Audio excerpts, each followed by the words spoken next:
ఇప్పుడే ఎన్గోల్డ్ బయర్స్ కి కాల్ చేయండి. మీ తాకట్టు బంగారం కష్టాలకి గుడ్ బై చెప్పండి.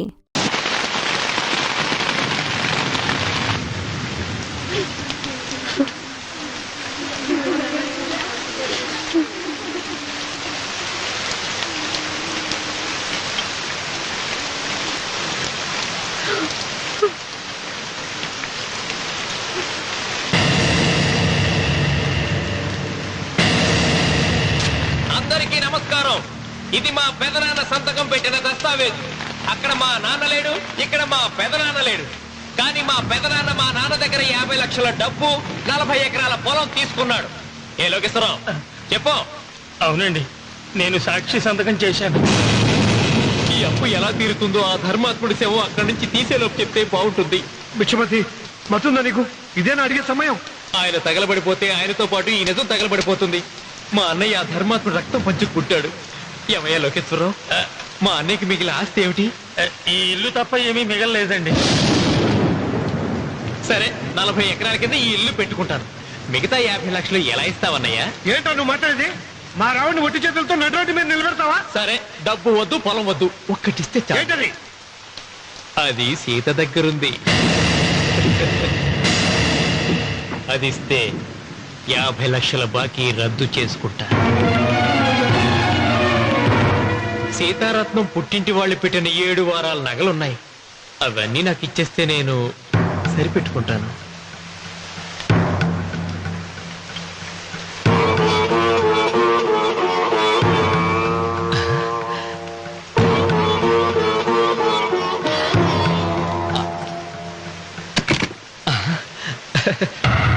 అదేమిటి, నీ మెళ్ళ ఉన్న మంగళసూత్రం బంగారం కదా, అది కూడా తీసిపెట్టు.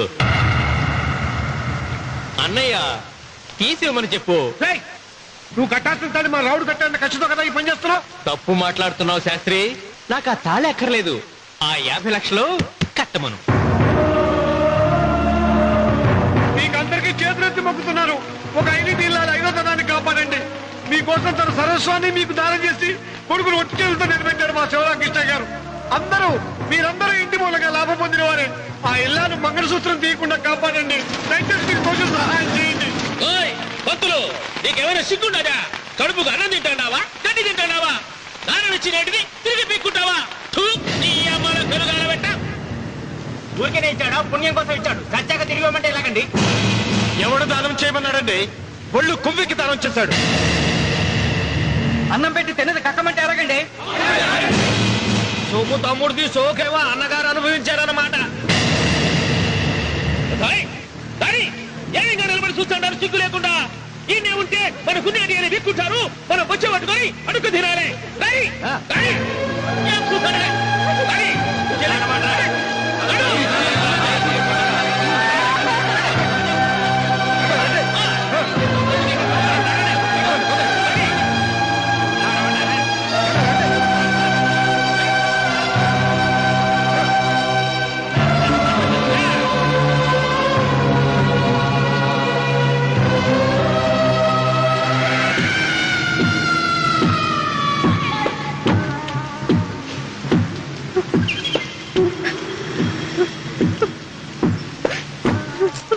అమ్మ సీత,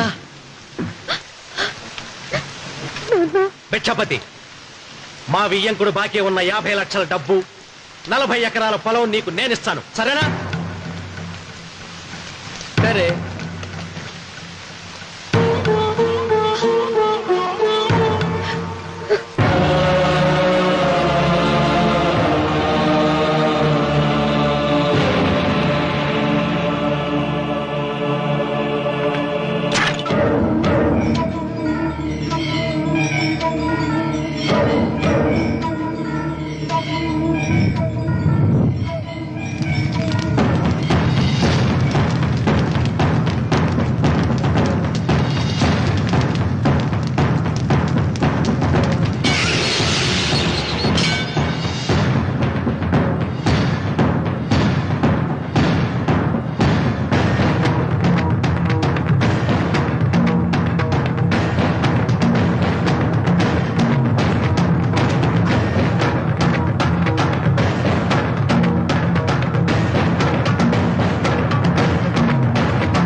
దేవుడా?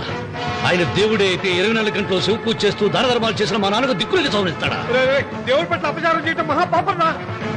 దేవుడిని ఎన్నాడు మనం చేసుకునే ఆత్మద్రోహం. అసలు దేవుడే లేడు. దిష్టి బొమ్మలాగా నా ఇంటి ముందు ఆ శివలింగం ఉండటానికి వీల్లేదు. తప్పో ఏమండి? ఏమండి? చిత్ర అటులే. మీరు ఆ శివలింగం జోలికి వెళ్తే నా ప్రాణాలు తీసేసి వెళ్ళండి. నా భర్త దేవుడికి అపకారం చేయడం ఈ కళ్ళతో చూసే కంటే మీ కళ్ళ ముందే చచ్చిపోతాను. నన్ను చంపేసేయండి, చంపేసేయండి. నీకు ఇంటి ముందు శివలింగం దేవుడా, నాకు మాత్రం నల్లరాయి. ఈ రోజు నుంచి నేను ఈ వీధి గుమ్మం నుంచి నడవను. ఆ నల్లరాయిని కన్నెత్తి చూడను. ఆ పెరటి గుమ్మమే నాకు వీధి గుమ్మం. ఇది అంగీకరిస్తుంది. నువ్వు నమ్ముతున్న దిష్టి బొమ్మ కోసం కాదా, నీ కోసం. లక్ష్మి వచ్చింది. ఇంకా సీతారాముడు. భిక్షపతి గారు తీసుకున్నది 40 ఎకరాలని, మిగతాదంతా కుట్ర అని, ఆ కుట్రలో నాకు భాగస్వామ్యం ఉందని రామన్న గారికి తెలిస్తే నన్ను చంపేస్తారండి. డబ్బు చూసేసరికి ఆశ పుట్టిందా? ఇదిగో ఈ సంగతి ఎవరికైనా చెప్పావో కోసేస్తా. ఒరే భిక్షపతి, నువ్వు నాశనం అయిపోతావురా, నాశనం అయిపోతావు.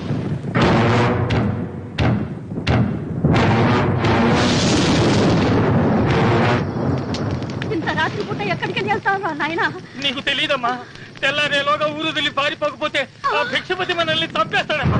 తొందరగా పద, తొందరగా పద. ఊరుదిలి పారిపోతున్నావా లోకేశ్వరరావు? అది నాకంతా తెలుసు. అయ్యా, అయ్యా, అయ్యా, మీకు ద్రోహం చేశాను, నన్ను క్షమించండి అయ్యా. నేను క్షమిస్తా. మరి భిక్షపతి వదలద్దు. నీకు ఉపాయం చెబుతా. అన్వర్, నీ ప్రాణాలకు భిక్షపతి మూలంగా ప్రమాదం ఉందని నీ చేతులతో నువ్వే రాసు. నేను కాపాడతాను. దాన్ని జాగ్రత్తగా మడిచి నీ జేబులో పెట్టుకో. అర్థం కాలేదా? నీ ప్రాణాలను నా చేతుల్లో పెట్టావుగా. మీ అమ్మను జాగ్రత్తగా ఇంటికి తీసుకుని వెళ్ళు. వెళ్ళు. వస్తాం బాబు. పదమ్మా, పద.